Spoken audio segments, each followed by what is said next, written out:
Math is clean, math's easy when you're doing math with Miss Lee. Welcome to part one of my series on integrating by trig substitution. Basically, we're going to make use of the trig identities 1 minus sine squared equals cosine squared,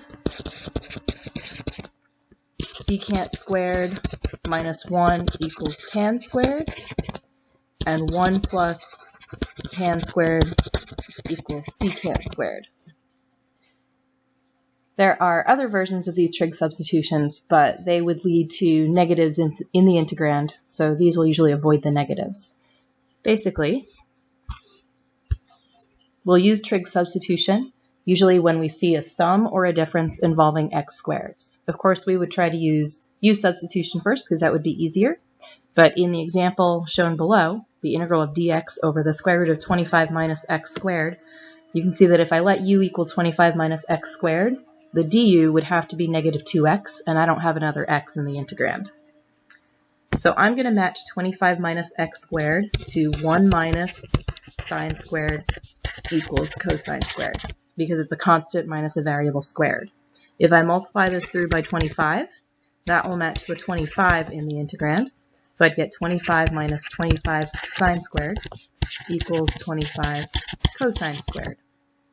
That means that I need to be able to replace the x squared with 25 minus sine squared so that I can substitute with 25 cosine squared in the denominator.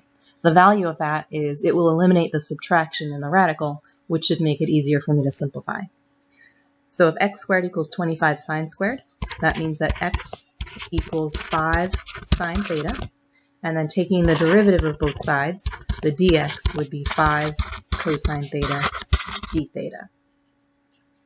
Unlike a regular u substitution, when I substitute here, I replace the dx with something and the x with something.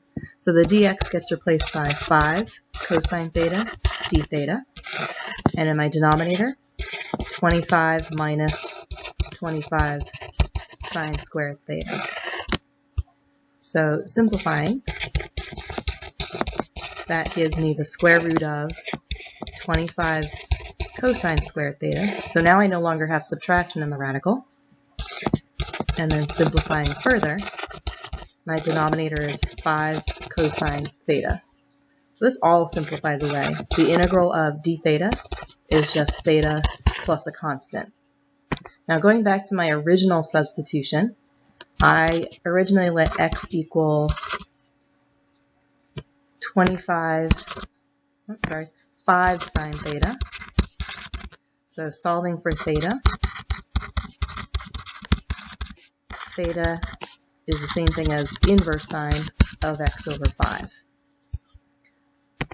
So if I put that back in, my answer is inverse sine x over 5 plus a constant.